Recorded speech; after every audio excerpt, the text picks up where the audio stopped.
नमस्कार। खबर फास्ट पर सवाल आपका लेकर मैं हूं आपके साथ भविष्य त्यागी। आमतौर पर सरकारी विभागों से जुड़े काम निपटाने के लिए कभी ना कभी कहीं ना कहीं हमने अपने सरकारी दफ्तरों के धक्के जरूर खाए होंगे। जन्म प्रमाण पत्र हो, ड्राइविंग लाइसेंस हो, आधार कार्ड या पैन कार्ड हो या फिर पासपोर्ट तक, विभागीय कामों के लिए जब आम इंसान सरकारी दफ्तर पहुंचता है तो उसे समाधान से ज्यादा नाउमीदी, निराशा और एक काम के लिए कई कई दिनों की भागदौड़ से होने वाली फ्रस्ट्रेशन से दो चार होना पड़ता है। सवाल यह है कि आखिर क्यों और क्यों आज हमने ये मुद्दा उठाया है, बताएंगे आपको। शुरू करते हैं सवाल आपका।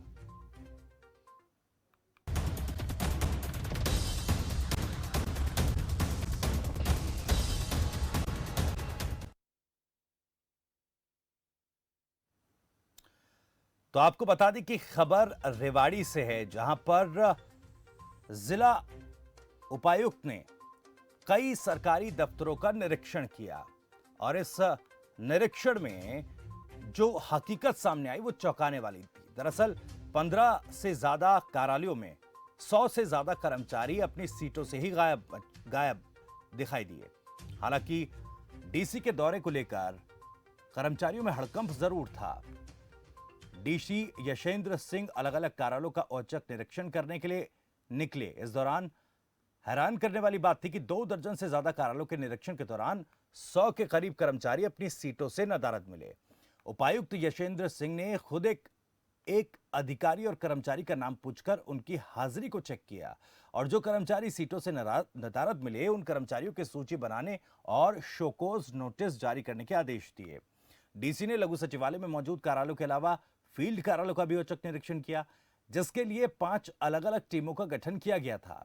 डीसी यशेंद्र सिंह ने हिदायत दी कि सभी अधिकारी और कर्मचारी अपनी सीटों पर बैठकर निष्ठापूर्वक काम करें और निर्धारित समयावधि में अपने कार्यालयों में पहुंचे और गैर हाजिर और साथ ही सीटों से गायब रहने वाले कर्मचारियों के खिलाफ शिकंजा कसा जाएगा।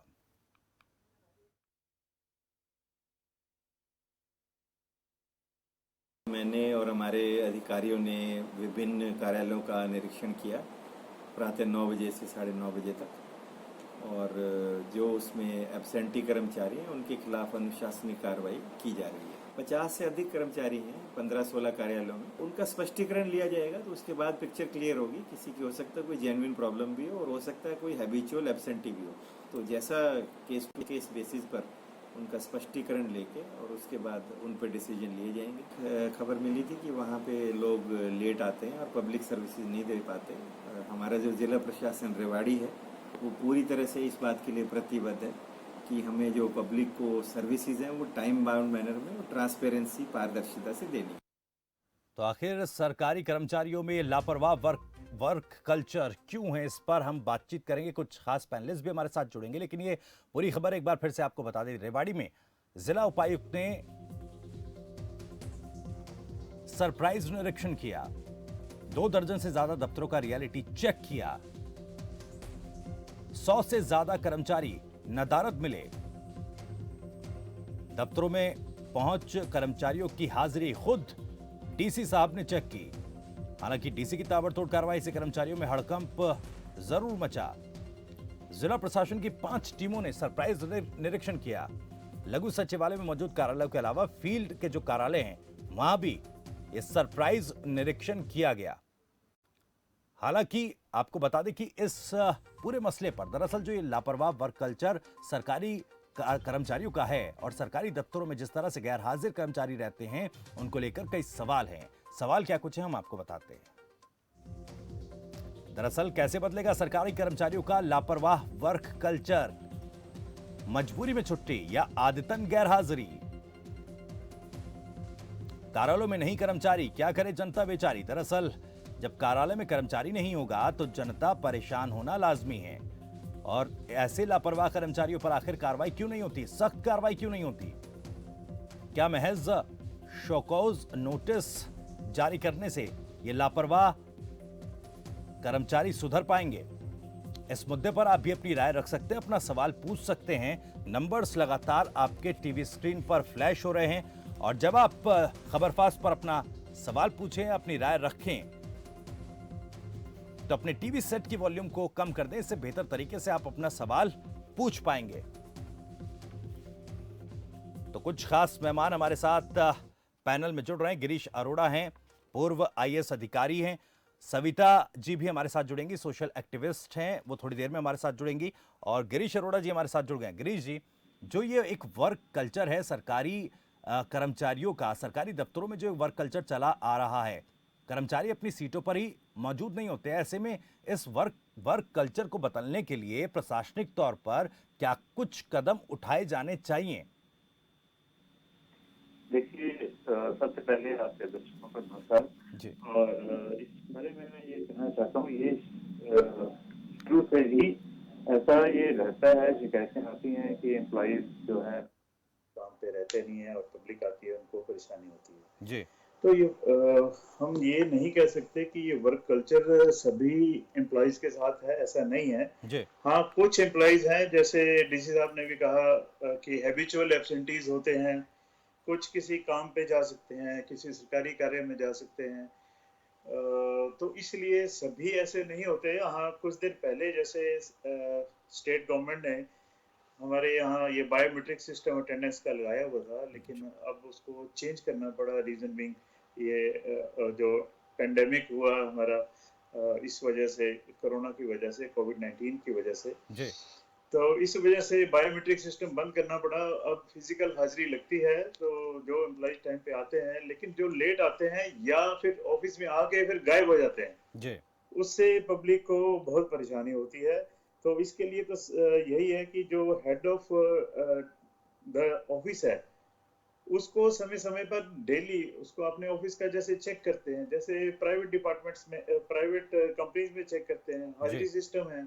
जो इमीडिएट सुपीरियर है उसको अपना ये चेक करना है, मेरे जो नीचे अंडर एम्प्लॉइज हैं वो पूरे टाइम पे आए हैं, सभी काम कर रहे हैं, नहीं कर रहे। ये जिम्मेवारी तो जो हेड ऑफ ऑफिस है उसको लेनी पड़ेगी। ये जो प्रशासनिक अधिकारियों द्वारा चेक होता है, या डीसी साहब ने चेक किया या एसडीएम साहब ने चेक किया, या इन्होंने टीम बना के डिफरेंट ऑफिस में चेक करवाया, ये मतलब रोज रोज तो नहीं करवा सकते। जी तो इसके लिए तो जिम्मेवारी तय करनी चाहिए हेड ऑफ ऑफिस की। जी जो सपोज कीजिए जैसे कोई बिजली विभाग है, इनका ऑफिस है, एसडीओ उनका इंचार्ज है, उनको ये चेक करना चाहिए एसडीओ को डेली कि मेरे ऑफिस में सुबह जैसे 9 और 9:30 के बीच में मेरे सारे एम्प्लॉइज आ चुके हैं, कोई एब्सेंट है, उसकी छुट्टी आई है, छुट्टी सैंक्शन करवा के गया है, लॉन्ग लीव पे है, अर्न लीव पे है, वो सारा रिकॉर्ड उसके पास होना चाहिए। टिप्स भी होना चाहिए कि आज मेरे 66 एम्प्लॉइज थे, इसमें 4 आए हैं, 4 एब्सेंट हैं, 4 छुट्टी पे हैं। जब तक हेड ऑफ ऑफिस अपनी जिम्मेवारी नहीं लेगा, उसकी जिम्मेवारी निर्धारित करनी चाहिए मेरे हिसाब से। तब तक प्रशासनिक अधिकारी कितनी की टीमें बना के और कब कब चेक करते रहेंगे। लेकिन वो लेकिन गिरीश अब अरोड़ा जैसे जी, एक और चीज, जैसे आपने बायोमेट्रिक्स का जैसे जिक्र किया। 9 से 9:30 बजे चेक किया, जी अब पूरा दिन तो डीसी साहब नहीं चेक करवा सकते। जी तो किसी ना किसी को तो जिम्मेवारी लेनी पड़ेगी उस ऑफिस की, जी और उस कार्यालय की जिम्मेवारी उसी के जो इमीडिएट सुपीरियर है उसी को लेनी है। जी गिरीश अरोड़ा जी, जैसे आपने बायोमेट्रिक्स का जिक्र किया, सिस्टम बदल रहा है, बायोमेट्रिक सिस्टम इंस्टॉल किए जा रहे हैं, उसके बावजूद भी इस तरह ये जो व्यवस्था है ये फेल क्यों हो रही है? मतलब मैं ये समझना चाहता हूं, क्योंकि हर वो फैसिलिटी या फिर हर वो चीज इंप्लीमेंट की जा रही है, उसके बावजूद भी ये तस्वीर क्यों है?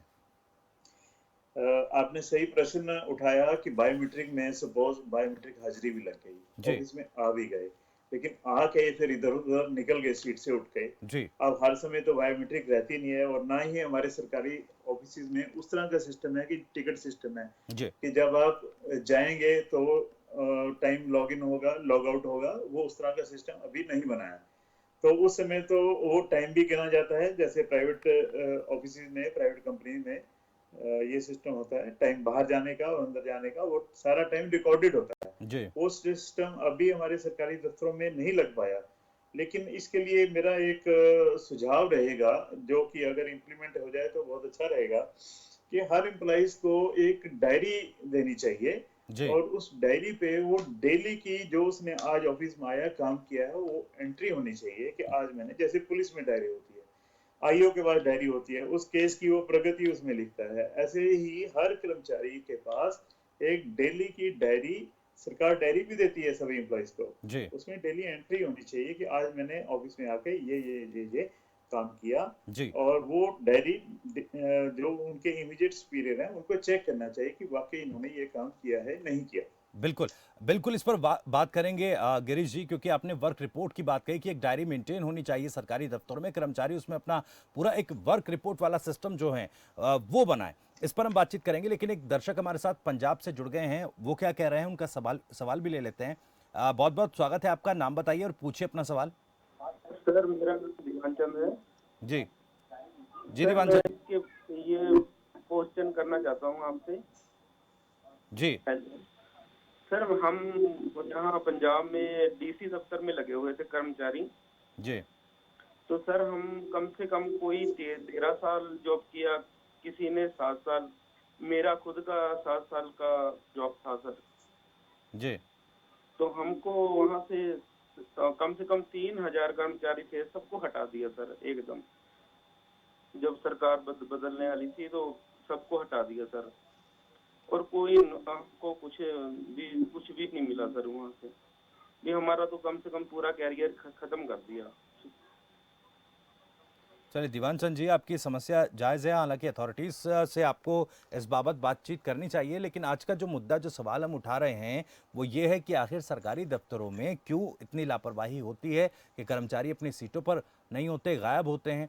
सवाल ये है कि क्या ये आदतन एक छुट्टी होती है, गैर हाजिरी होती है, या फिर किसी मजबूरी में ली गई छुट्टी होती है। तमाम पहलू हैं, इन पर बातचीत करना ज़रूरी है। सोशल एक्टिविस्ट सविता जी भी हमारे साथ जुड़ गई हैं। सविता जी, आपका बहुत बहुत स्वागत है खबर फास्ट पर। गिरीश अरोड़ा जी पूर्व आईएएस भी हमारे साथ जुड़े हुए हैं, उनसे बातचीत चल रही थी। मैं समझना चाहता हूँ, ये सरकारी जो दफ्तरों में कर्मचारियों की गैर हाजिरी का इतना बड़ा मुद्दा है, आखिर इस पर क्यों ध्यान नहीं होता? आखिर क्या कुछ समस्याएं आती हैं? आप फील्ड में रहते हैं, आप देखते हैं क्या कुछ वर्क कल्चर जो है सरकारी कर्मचारियों का, इस पर आपकी पहली प्रतिक्रिया? हाँ जी। ये जो मुद्दा आप लोगों ने उठाया है काफी महत्वपूर्ण मुद्दा है। जी और इसके बारे में मैं ये कहना चाहूंगी कि अभी हमारे जो भी विभाग हैं, चाहे जी रोडवेज का है, बीपीएम का है, स्वास्थ्य विभाग है, शिक्षा का है, जी सविता जी, पूरी करिए अपनी बात। हाँ जी, इन विभागों में बहुत सारे पद खाली पड़े हैं। जी और ये सब जो विभाग हैं ये जन सेवा के विभाग हैं। अगर एक की बात करेंगे तो रोडवेज का जो विभाग है हरियाणा, वहाँ पे कम से कम 10,000 बसें चाहिए, लेकिन अभी बसें हैं 300। ऐसे ही अगर शिक्षा विभाग की बात करें तो 35,000 के करीब अध्यापकों की कमी है। ऐसे ही अभी कोरोना की जो लहर चली है उसमें स्वास्थ्य ढांचे की और ज्यादा मजबूती की जरूरत है। जी चलिए सविता जी, आपकी आवाज़ भी कुछ तकनीकी दिक्कत आ रही है, हम तक नहीं पहुंच पा रही है। हम इस तकनीकी दिक्कत को दूर करके वापस आपके पास लौटेंगे। हालांकि जो आपने बात कही कि कर्मचारियों की शॉर्टेज होती है, स्टाफ की शॉर्टेज होती है, वो भी एक बड़ा मुद्दा है, उस पर भी हम बातचीत करेंगे। लेकिन कुछ दर्शक भी हमारे साथ जुड़ गए हैं। ईश्वर दत्त हैं सिरसा से और अंकित चंडीगढ़ से जुड़े हैं। ईश्वर दत्त, बहुत बहुत स्वागत है। सबसे पहले आप अपना सवाल पूछिए। हाँ जी, मैं ये कार्यक्रम देख रहा हूँ। गिरीश अरोड़ा जी जो आईएएस हैं पूर्व, जी वो बता रहे हैं कि जो हेड ऑफ ऑफिस है वो चेक करे और उसकी जिम्मेवारी फिक्स होनी चाहिए। जी लेकिन कई ऑफिस में तो ऐसा देखा है कि हेड ऑफ ऑफिस भी खुद नहीं होते ऑफिस के अंदर, ना वो टाइम पर आते हैं। जी तो क्या वो चेक करेंगे, कैसे कंट्रोल होगा? जी ये तो ऊपर से भी कार्रवाई होनी चाहिए और सभी को अपनी जिम्मेवारी समझनी चाहिए। इनसे सबसे शर्त लें कि हम अपने काम को ड्यूटी पर रहेंगे और पूरा काम करेंगे निष्ठा से, जी और इनसे सबसे कर्मचारियों से शर्त ली जाए। जी, बहुत महत्वपूर्ण बात आपने कही और सवाल उठाया कि एक जो इमीडिएट सुपीरियर है, अगर वही इस तरह की लापरवाही बरतेगा तो जो कर्मचारी इस दफ्तर में काम करते हैं उनकी गैरहाजिरी होना, उनकी लापरवाही होना लाजमी है। बहुत बहुत शुक्रिया अपना सवाल रखने के लिए। अंकित भी हमारे साथ एक दर्शक चंडीगढ़ से जुड़े हुए हैं। अंकित, बहुत बहुत स्वागत है, पूछिए अपना सवाल। Thank you sir. सर मेरा क्वेश्चन ये है जी कि अभी गवर्नमेंट ने एक पॉलिसी निकाली जिसके तहत राइट टू सर्विस कमीशन बनाया। उसको न्यूज़पेपर्स में दिखाया भी गया कि इतने समय के अंदर हमारे को इस सर्विस को इतने दिन के अंदर पूरा करना है। अब क्यों ना ये जो एब्सेंटी एम्प्लॉइज हैं, वो जो पॉलिसी के अंदर इनकी पनिशमेंट का प्रावधान दिया गया है, एक आम आदमी के पास में वो चीज कभी नहीं पहुंचेगी कि तुम्हारे को एक चीज सर्विस को लेने के लिए इतने दिन का अधिकार है, कि मैंने आज कोई एफआईआर करा दी तो उसके अंदर इन्वेस्टिगेशन का एक प्रावधान 60 दिन का ऑलरेडी बना हुआ है कानून के अंदर। जी अब इन्होंने बनाया है कि ये सर्विस 15 दिन में मिलेगी, ये 20 में, 25 में, 30 में। मेरे पास में ऐसे एग्जाम्पल हैं जहाँ पे वो काम पूरा इतने समय में नहीं हुआ। जी तो क्यों ना इमीडिएट सुपीरियर जो है उसको एप्लीकेशन दे करके उसको पनिश करवा लिया जाए, रादर देन एक आदमी इतनी दूर से चल के चंडीगढ़ आएगा, कमीशन में कंप्लेंट डाल के केस डालेगा। जी तो क्यों ना राइट टू सर्विस जो इन्होंने एक बनाया है उसको ज्यादा पब्लिसाइज करें, आम आदमी तक पहुंचाएं और एक लोकल कंप्लेंट सिस्टम बनाएं कि मैं एसडीएम के कार्यालय में जाऊं, डीसी के पास जाऊं, अपनी कंप्लेंट दे दूं।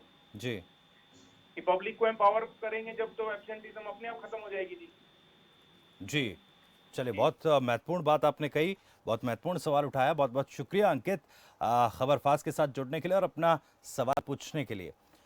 गिरीश जी, दोनों ही कॉलर्स ने बड़ा महत्वपूर्ण सवाल पूछा कि जब हेड ऑफ जो सुपीरियर है, इमीडिएट सुपीरियर है, हेड ऑफ ऑफिस है, अगर वही इस तरह की अनियमितताओं में शामिल होगा या अनियमितताओं में घिरा रहेगा तो जाहिर बात है ऑफिस कल्चर जो होगा वो बहुत बेहतर नहीं हो इसके लिए पाएगा। देखिए, जी मैं रिएक्ट करना चाहूंगा। जी जो सरकार में सिस्टम है, मल्टी टियर सिस्टम होता है। जैसे मैंने एक उदाहरण दिया कि एक एसडीओ साहब हैं और जी उनके नीचे 36, 66, 40 जितने भी लोग काम करते हैं जी वो उनके अंडर काम करते हैं। अब जिला प्रशासन तो 40-50 लोगों की हाजिरी चेक करने के लिए नहीं है, जी तो नेचुरली इमीडिएट जो बॉस है वही चेक करेगा कि मेरे अंडर जो टीम है वो पूरी टाइम पे आ रही है, नहीं आ रही। जी अब बात जो पहले सज्जन ने रखी थी, उन्होंने ये रखा था कि अगर बॉस ही नहीं आ रहा, इमीडिएट सुपीरियर ही नहीं आ रहा, तो उसको बॉस को चेक कौन करेगा? जी तो इसके लिए ये है कि एसडीओ के ऊपर एक्शन है, एक्शन के ऊपर एससी है, एससी के ऊपर चीफ इंजीनियर वहाँ चंडीगढ़ में बैठते हैं। जी तो इस तरह से मल्टी टियर सिस्टम हर ऑफिस का अवेलेबल होता है सरकारी सिस्टम में। तो नेचुरली कि एक अगर एसडीओ नहीं आ रहा, एक दिन नहीं आएगा, 2 दिन नहीं आएगा या एक दिन टाइम पे नहीं आएगा, तो उसका जो सुपीरियर है, एक्शन हो, उसको चेक करने के लिए बाध्य है, जी क्योंकि उसने उससे काम लेना है पूरी सब डिवीजन का। तो अगर इस तरह की रिस्पॉन्सिबिलिटी ऑफिसर्स की भी खत्म होगी, फिर तो सिस्टम देखिए कोलैप्स ही कर जाता है। लेकिन ऑफिसर की मल्टीफेरियस रिस्पॉन्सिबिलिटीज होती है, जी तो उनको फील्ड में भी जाना पड़ता है, मीटिंग्स में भी जाना पड़ता है, इमीडिएट सुपीरियर के पास जाना पड़ता है, चंडीगढ़ मीटिंग में जाना पड़ता है। लेकिन ये मैं सहमत हूँ कि इसका एक सिस्टम जरूर होना चाहिए, और वो सिस्टम है गवर्नमेंट ने बना भी रखा है, वो है मूवमेंट रजिस्टर का, कि आप हर कार्यालय में एक मूवमेंट रजिस्टर होना चाहिए, और जिस भी अधिकारी कर्मचारी को अपने कार्यालय से बाहर जाना है किसी भी काम के लिए, इवन सरकारी काम के लिए भी जाना है, तो उसको वो मूवमेंट रजिस्टर में एंट्री अंकित करनी होती है कि मैं इस कार्य के लिए फलाने कार्यालय में इतने बजे निकल रहा हूँ। जी जैसे पुलिस में रवानगी डालते हैं, ऐसे ही मूवमेंट रजिस्टर भी सभी ऑफिस को मेंटेन करना होता है हर गवर्नमेंट डिपार्टमेंट में। और जब वापस आते हैं तो उसमें एंट्री फिर डालते हैं कि मैं इतने बजे इस मीटिंग या इस कार्य के बाद वापस आ गया हूँ। जी और इसका भी समय समय पर मूवमेंट रजिस्टर को भी चेक करना चाहिए, बिल्कुल जो इमीडिएट सुपीरियर है। और जो नेक्स्ट दर्शक अंकित साहब ने ये बात कही कि आरटीएस एक्ट बना हुआ है, राइट टू सर्विस एक्ट, और इसमें प्रावधान है, कई सर्विसेज गवर्नमेंट ने पंजाब में भी, हरियाणा में भी ये उसमें नोटिफाई की हुई हैं कि ये services right to service act के अंडर रहेंगी और इतने समय सीमा है सबकी। और हरियाणा ने इस बारे में आपको बताना चाहूँगा कि एक बड़ा ही सकारात्मक और अपनी तरह का पहला एक कदम उठाया है, जो उन्होंने ये बात कही कि सर्विसेज तो लोगों को मिलनी है, ये तो नोटिफाई होगी, लेकिन लोगों को पता नहीं कि मुझे कितने टाइम में सर्विस मिलनी थी और मेरा कितना ये सर्विस लेट कर रहे हैं। जी इसके लिए हरियाणा ने वो जितने दिन में सर्विस वो मिलनी चाहिए थे, मान लो 22 दिन में, 25 दिन में सर्विस मिलनी चाहिए थी, जी वो नहीं दी, तो उसके लिए ऑटोमेटिकली उनकी appeal through system first grievances redressal authority, means first appellate जो अथॉरिटी है जी उसके पास चली जाएगी, और उनको भी समय सीमा दी गई, जैसे 7 दिन के इसके अंदर उन्होंने उनकी ग्रीवेंस रिड्रेस करनी है। और अगर वो अपनी समय सीमा में उसको रिजॉल्व नहीं करते हैं तो अपने आप ही ऑटोमेटिकली थ्रू सिस्टम वो सेकंड ग्रीवेंस रिड्रेसल अथॉरिटी के पास चली जाएगी, उनको भी समय सीमा के अंदर उसका निवारण करना है। जी और उसके बाद राइट टू सर्विस कमीशन, जो पूरे हरियाणा का राइट टू सर्विस कमीशन है, उसमें वो अपील कर सकता है।